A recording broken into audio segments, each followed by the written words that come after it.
Thank you for asking your question. Your question is about your 19-year-old daughter who's moved out and living with a man 10 years older. Your concern is that she might have a sexual addiction. You do have some regular positive communication with her, but it's pretty surfacey. She accuses you of being judgy when you do try to talk about things. So as I look at your question, you want to do it in a loving way. You want to talk with her in a loving way, is what I'm hearing you say. But if you bring up the concept of addiction, which you want to, you're sure she's going to deny it and to just tell you that her behaviors are normal. Uh, any ideas? This is really your question. How we can encourage her to consider this possibility of addiction when she lives far from us, 800 miles away, and we feel we have little or no leverage. We don't want to say the wrong thing and lose the opportunity altogether. So I'm going to suggest first and foremost, your last part of this, that we might have little or no leverage, is probably the most accurate right now. Uh, Sometimes our ability to influence is minimal, and when it's minimal, our opportunity is also minimal to say things.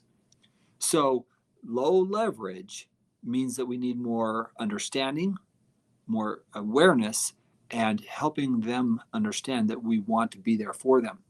If you have more leverage, you feel more connection, then you have more leverage. At this point, I'm going to suggest that most anything you say will probably be minimized, put down, or she will feel judged.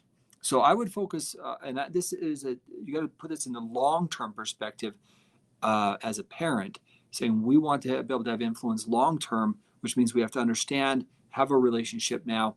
It doesn't mean that you can't express concern, but I probably wouldn't approach it from addiction. I would approach it from, especially if she's in a relationship with this person that's 10 years older than her and she feels this love and she feels this. There's probably more information that you have about the sexual addiction and her sexual behaviors from the past that I'm not aware of.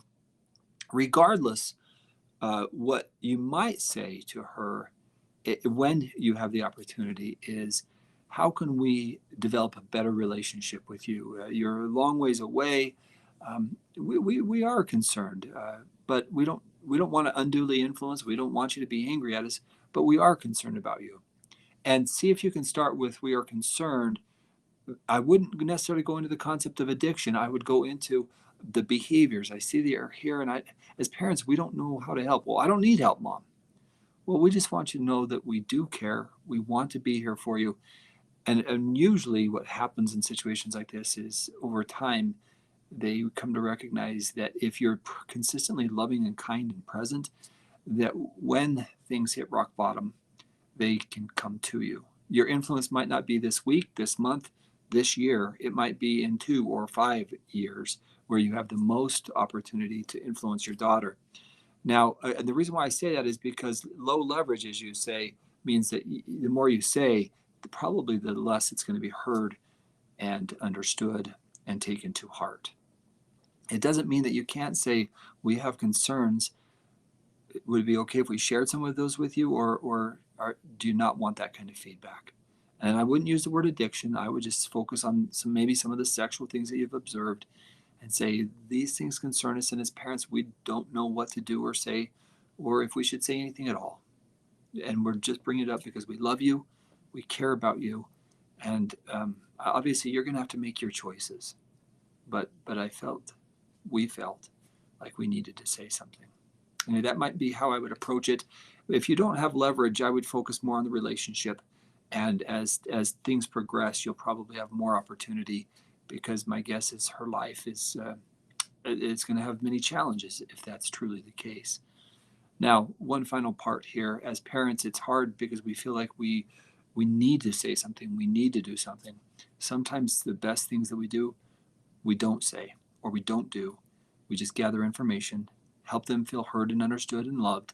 And when we can have influence is when we do bring things up. And we do it because we love them. And so right now, you're going to have to understand, if I have no leverage, how can I communicate that I do love her? I want her to feel understood, but I do have these concerns. And I would focus, again, specific behaviors, and I wouldn't use the word addiction. I would use the term, I've noticed these sexual things going on, just trying to understand them. Well, thank you for your question, and I appreciate you taking the time. Hopefully this will give you some ideas.